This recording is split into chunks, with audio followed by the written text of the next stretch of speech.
So today, it's a beautiful day. It's not too cold. You know, it's getting cold here in Tri-Cities. Anybody of you guys live out here, you guys know. So today, something special. We're gonna be working on my brother's second gen. It's a 2001. It's automatic. So he recently blew up his transmission, lost first gear. He's running on second gear and without a first gear. It's kind of funny. Anyways, we bought a whole basically swap. It's a 5C swap. We're gonna 5-speed it, right? 5-speed it? Sounds kind of funny. There you go. We're gonna swap it to a 5-speed and throw away the automatic because, you know, automatic is too boring. So here we go. I'll show you guys the parts and then maybe let Juan explain. And hopefully we can finish this in one day, honestly. This won't be a how-to video. This most likely will be just a video of us doing it. But either way, I hope you guys enjoy and hopefully you guys can at least learn something off of it or something. I don't know, anything. So you want to explain, Juan? So first things first, I'm gonna disconnect the batteries so I don't get any shortage anywhere. But if you come over here, I'll show you the transmission that we are gonna swap in. So I got this on a steal. I got it for $2,800. So approximately, I've already spent probably the $3K on the transmission. The transmission is an nv4500 off a 12 valve, a 95 12 valve Cummins. This is the dry shaft for a long bed, which I have a short bed, so I could possibly reuse mine. So this it is a 4-wheel drive. It comes with the transfer case and the adapter plate. It does have a short throw shifter, which is kind of cool. We're gonna make a custom shifter on it. Oh yeah. So we got these nuts on top. Yep. Picked up this rod over here. This is a 3/4 inch rod, as you can see. At Twin City Metal for like $6. So Moise is gonna weld something like that, and we're gonna make a custom shifter on top. We gotta try to make something, you know, because the shifters are like 80 to 100 bucks, honestly, yeah. And we're kind of on a budget, so you know, yeah, you gotta make shit work. Let us know in the comments where I should use as a shifter. I don't know. I say leave it up high like a damn semi, but I mean, I could be shifting all the way up here. That's what I'm saying. I don't know. I don't want to poke an eye out, you know. Yeah, that's true. But it comes with everything. It has an upgraded input shaft. It is a 1 3/8. If you Cummins guys would know, honestly. But it comes with the slave cylinder. I'm pretty sure the transmission was rebuilt, at least before I got it, because I drained the fluid, or at least some of it, and it was really clear. It was like brand new fluid. And it also looks like it's been like, there's been gasket on all the things, yeah. Like it's been open before, so I had to show you guys.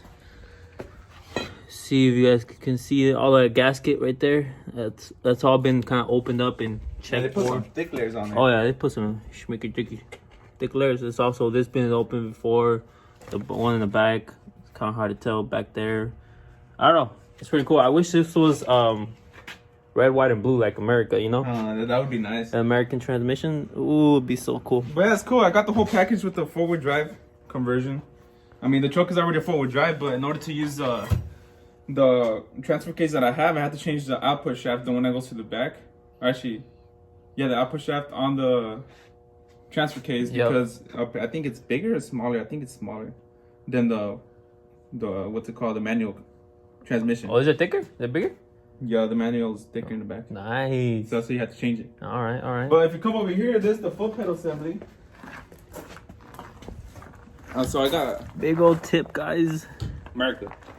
So I got this with the kit that I got. So there's the foot pedal, this clutch, brake. So in order to remove that, there's a little pin on this side. If you bring it over here, Mike. You remove that little E-clip. I think they're called E-clips. You remove that, you pop that off. From there, this shaft right here slides towards the right. So you take these two pedals off. And from there, what I like about Dodge, they actually made it really easy for you to swap to a manual because they have all the holes they're just covered.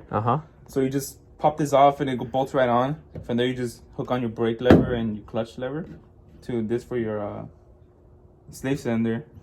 That way you don't have to remove the whole bracket because it's a pain in the butt to remove the whole bracket. Honestly, like second gen owners, I'm pretty sure you guys know this, but everything from like seats to basically a top thing on top of the, what's it called? The one headliner? The headliner. Basically everything, all the wiring is there. So if you want to convert it to anything else, it's basically, it's there. They all made them the same. It's pretty cool. Except for like what's it called? A single cab. The doors are a little bit different, but Yeah, they're a little that's bit. about it. Everything else is like all the wires are there for it. Everything like foot pedal that you said. Everything you can just swap so easily. I think it's pretty cool. No, on this side of the shop, we got the flywheel. All right, we'll show you guys a flywheel as well. Somewhere up in the shelf. I forgot where I put it. Oh, it's over there. Big old freaking it's a South End clutch, which is kind of cool that came with it. It's like right. Let's see if I can point at it. Right there. So the only thing when I bought this whole kit, I didn't get the screws for the flywheel or the pressure plate. I called Mopar up and they were waxing for the screws, so $25 a piece per screw. So that's like a lot of money. But I decided to go to Cummins for the flywheel, the main flywheel bolts, because you never go wrong with Cummins. With hold on. With Cummins. All right. Anyway, these were $90 for 8 screws. You can see these it's are kind of funny. $90 for 8 screws. $90 for screws like this. Look at that. 8 of them. They were $10 a piece. It was a steal compared to what Mopar was selling me. And I'd rather go with Cummins because. You want to show them the part number just in case someone else wants to like buy them? Let's see. Okay, I have I think the parts right number. here. Let's see. So there's a part number. I'll read it to you guys. It's 3903857. When you put these on, I'll make sure you put Loctite on there because these engines do vibrate a lot, and you don't want it backing off when you're doing mid pull. I'll make sure we put the link for that. Basically, we'll put that code on there so that if they want it, they have it. Yeah, they have a document number and stuff on there. But I went to Fastenal and I got a pack of 100 screws instead of paying $25 a piece. These are grade 8. I think this should be grade 8. Yeah, they're grade 8. And I got them a little longer than stock because the fly was so thick, and you don't risk the chances of it backing off. So they're gonna go right in there, holding the pressure plate down with some Loctite or gasket maker. See which one we use better. I think Loctite. The Loctite fool. Come on, don't suggest gasket maker. You can use gasket maker. Some older guy told me you can use gasket maker. It'll keep it there, so whenever you want to remove it, it's not hard to remove. But it won't vibrate off. I'll tell you what, the old cats know the shit. So you know what I mean. It also comes with a pivot bearing. No, a pilot bearing. Oh, pilot bearing. A pivot bearing, you said? I mean, you could change this, but this flywheel came with it. It's not even broken in. It's never been used. It just scratched a little bit from when the guy had it on the pallet. Honestly, that's a big-ass pilot bearing compared to, like, our Z's. Yeah. But, so just in case you guys are wondering, these screws right here for the pressure plate, there are 5/16, 18 by 1. And they are... Yeah, I'll show you guys. You guys can see this picture. I got these at Fastenal. So just in case you guys are wondering on the thread pitch and stuff and the part number, so you people that are actually doing the swap, you guys got actual part numbers for them. They go right on, which is perfect. They do not pass the back of the flywheel. They end up like 1/4 of an inch away above, from it? All right. Maybe a little bit less, but they won't pass. Anyway, I got the throw bearing here, brand new throw bearing, brand new pivot ball, if I'm right. Yeah, I think so. And also I got a brand new clutch fork, which is kind of cool. They're weird, huh? The clutch forks are hella weird. I don't know. I always thought that. I'm so used to building little cars that the clutch fork is gigantic. Well, we also got the front drive shaft. This one's not OEM because it's greasable. But that one's also greasable. The bottom one. Yeah. That was good. It's like they redid this because they welded it again. They TIG welded it. I mean, it's not the greatest TIG weld job. No. But you could tell they couldn't find a pin for this no more, so they like tack welded it. So it wouldn't pop off. But hopefully this bolts right on. I mean, it should. Yeah. Yeah, because it's not a big difference. No. Well, we'll get to it. Okay. And then we'll have to show you guys us removing the transmission. Hopefully I can do like a time lapse. I kind of want to do a time lapse. Yep. And then probably put some music in behind. So we'll be back. We're showing the inside real quick before we go. All right, hold on. Yeah. So this is the gigantic automatic pedal for the brake. It's huge. Back there is that pin that I told you about. You just slide it off, it goes back on. Can we shine the pin so you can have a better It's actually down. It's down up in there in the wires. Oh, you can't see it. You can't really see it. It has so much wires. Yeah, we'll have to show them. But so the shift is gonna go in here. I have to make a hole through my carpet. Sadly, it's nice and clean, but we're gonna make a hole through there. From there, since I can't find a middle console, we're gonna try to keep this on there, and from there just put a boot over it. Or probably put it under the carpet with silicone. That way it doesn't leak any water or anything. Yeah. Because, I don't like rust. And, yeah. The shift is going to come up here. We'll see how long we leave it. I don't know. Trying to make it clean, huh? But we could finally take this off. To what I've heard, people change the whole shaft and the whole assembly, this whole steering wheel to take this off, because you have a, if you take just the lever off, you have a big old opening back here. You can also change the little plate from the park, reverse, neutral, and drive. Oh, you gotta open it though, right? You gotta pop the dash off, and there's screws back there. You take it off. And for automatics, 2001, you're gonna have lights on to stay on, and then they go away once you start the truck. But if you pop this off, you could take off the little bulbs that shine them. You pop those off, and you won't see those lights anymore. All right. But possibility, like deleting a check engine light. Yeah, you could actually delete the check engine. I wouldn't. Yeah. But that's funny. That would be funny. Yeah. All right. Anyway, we possibly had to change the ECM, or I think PCM, the one by the air intake, because it's from an automatic, and to what I've heard, it has like somewhat different fueling right at the beginning. So the RPMs on my truck might drop a little bit if I let it go in second gear. So either that, I'd have to reflash it, or find a new one, which are pretty expensive. But once we get there, I'll show you guys what I'm talking about. Yeah. Anybody on here though that has a PCM or that knows anything about this, Hit me up. Yeah. If you have a middle console, hit me up. I'll buy it. And yeah, that's pretty much it. Well, we'll get to it, huh? Yep. All right. All right, guys. So this is the bottom of the truck. Here's the plate for the transfer case, the shield, I guess, and then you got to unbolt basically this screw here, this screw there, bolt there, that screw that could stay. These two in the back, I think they're size 15s, and then there's two back there somewhere. You gotta take, and then this should be able to drop this down. Of course, jack up your transmission. You don't want that shit to drop. And then we'll end up taking the drive shaft out, front drive shaft out, and then we'll start unbolting the transmission as we go. But I just want to keep you guys updated on what are we gonna do exactly, so you guys have an idea. It's kind of simple. It's not too hard. A lot of people like, oh, this is hard, but honestly, it's like a puzzle, you know. The way you take it out, that's the way you put it back in. It's easy, but we'll see. We'll take this out, and then we'll be back at you guys.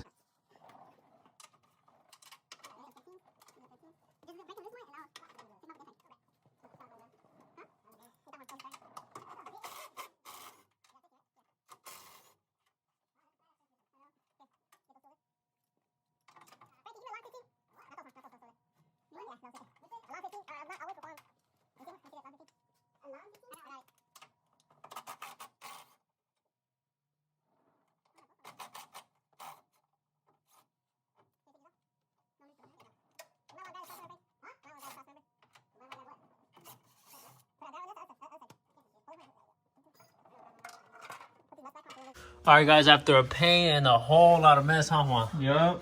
Whole lot of mess. Holy crap. The whole torque converter just drained on this? Yeah, there's a big old torque converter right there. Show you guys the transmission. You all right? Here's a nasty ass transmission. So this is a 47RE, right, Juan? Yeah. Yeah, 47RE. It had, well, the cab had 225,000 miles, I think, somewhere around there. And to the looks of it, this was a junkyard transmission. So this transmission probably blew. Somebody else swapped it. And then it ran until, of course, as you guys all know, first gear went out. So we got this shit out. And we're about to put the new one in. Stay tuned, guys. So it's 11 already. Exhausted. Tired, huh, Juan? Yep. So I don't know. We started like around 10? 11? It was like at 10 in the morning. Around there, huh? Yeah. Yeah. Anyways, so we got everything in there. Shoot, now I have to go down there. Hold on, let me show them. Shine the light, Juan. You got a light? Oh, let me grab it real quick. So you guys can see what we have done. Yeah, that's a good ass light. Anyway, so the 5-speed's in there. Drive shaft, as you see, it's in there. Everything is all connected. it's a little gunky. Yeah, it's kind of messy, but the only downfall is that drive shaft right there is shorter because of this truck used to be automatic, and that automatic transmission is a lot longer, by like two inches, I think. So we gotta fix that later, but it should be fine for now. It was a pain, honestly. I'm not gonna lie, but we did it. It took a while, right, Juan? Yeah. It took a while, honestly. It was all day. All day. Right now it's... Isn't it 11? 10:56, so just about 11 o'clock at night, and we're just barely wrapping it up because we were custom making the shifter. Yeah, I had to show them the shifter. Yeah. I don't know, guys. The shifter was kind of, but it'll work for now. Hold on. Show them the shifter. It's a long ass shifter. I'll tell you what, we got down on making that hole so Yeah. So I accidentally broke that, so I had to weld that solid together, and that's actually a precise cut, which I'm surprised. We will put a boot on there, so it'll look a lot better. I wish I could have showed you guys more, but it was just me and Juan, and honestly, this thing was a mission. So we're out of that. It's a big old shifter. It goes in first. I think it's in gear right now. No, it's not. Oh, there you go. Whatever gear is that, third, I think. That's first, second, third, fourth, and fifth somewhere. So yeah. No, the only thing, which I think is pretty cool, yeah, let me go around and show you guys. All right. Damn, almost tripped. The tip though, all right. So that's the cool part. So we didn't have a shift now, guys. So on the 24 valve automatics, the transfer case. Automatics. Yeah, the automatics and the manuals. Oh yeah, 24. So like the 24 valves. Yes. So they're 4-wheel drive. I think it says 4 low on top. Yep, 4 low on top. All right, so this is totally opposite now. So up there, it's all the way up top right now. It's too high. So 2-wheel drive. Then you go down to 4 low. 4 high right there. This is. Wait up. Technical difficulties. All right, somewhere right there. It's neutral, right? That's neutral. And then it goes to 4 high right there. Yeah. 4 low. 4 low is like total opposite. It's kind of confusing. So here, shine light right here on the top shifter. So what we did as a shifter, we put a little reminder there. Yeah, so we won't forget. Like, up there is 2 high, 4 high, neutral, and then 4 lows all the way to the bottom. Yep. Which is total opposite of right there. Just in case Juan forgets how his new transfer case is, he will remember on the top shifter. And you can't forget. You can't forget Valentina, baby. Know. Como decía, oh, Valentina. Oh. But anyway, tomorrow we're gonna install the foot pedals. Yep. So it already has the throttle. I just need a brake and the clutch. I do need to get a master cylinder, and also I need to buy a spacer for the starter. So the starter is off a nv4500. It's for a high output Cummins engine. Those are the ones that came with, so it's a bigger, it's a flywheel, so it sticks out more towards the crank. Yep. So that's what it does. But we're just gonna get the spacer. It's about time you decided to join. For real. Damn, looking all good like that. It looks like a skeleton. I do. I don't care though. I'll be back. Anyway, I think we were really interrupted by Frank. Yeah, we'll get it done soon. We just need a what do you call that, Mark? Clutch master cylinder and what else? You can tell I'm out of it. I'm hungry. Yeah. So we need the starter spacer and a clutch master cylinder with a hole basically set. And then from there, You guys heard that? stop it. Guys, I'm scared. There's a ghost in here. Anyway, I need to top off the transfer case with fluid. That's the only thing I'm missing, and it's just those 3 things, and then we'll be started. And then finally, ladies and gentlemen, this thing shall run, right? Yeah. Burnouts? First thing we're gonna do is haul heavy. See how it is. The heaviest probably thing is that a haul is a brake. Don't worry, guys. Nah, I'm gonna haul He might- 44 RV. He might even haul this transmission. You never know, huh? You never know. If you have a Ford in town that you broke down, hit me up. I'm gonna haul it. Nah, the heaviest thing it'll haul is this. Oh yeah, that's true. So we gotta do something with this. Anybody want it? Let me know. Hit me up. It has a transfer case, is good, but the transmission is trash. You bring your buddies and you haul it yourself. Yeah, I you ain't can gonna carry take it that. for you. We're not even picking that up, huh? I already suffered enough with this. Oh, dude, the what's it called, transmission we put on there almost fell on us, and Yeah. It was just me and this guy. kind of scary, huh? Yeah. That thing was. That thing was heavy. Oh yeah. We So also got the other dry shaft there. that's the other dry shaft. My You gotta put it my inside before the crackheads come steal it. Yeah. Sell it for money. Well, guys, this is the end of our video for today. Tomorrow I will show you guys a little more. We're gonna call it a night though. It's already kind of late. We're a little bit hungry. We're not even thinking straight, honestly. But I hope you guys enjoyed, and I'll see you guys tomorrow.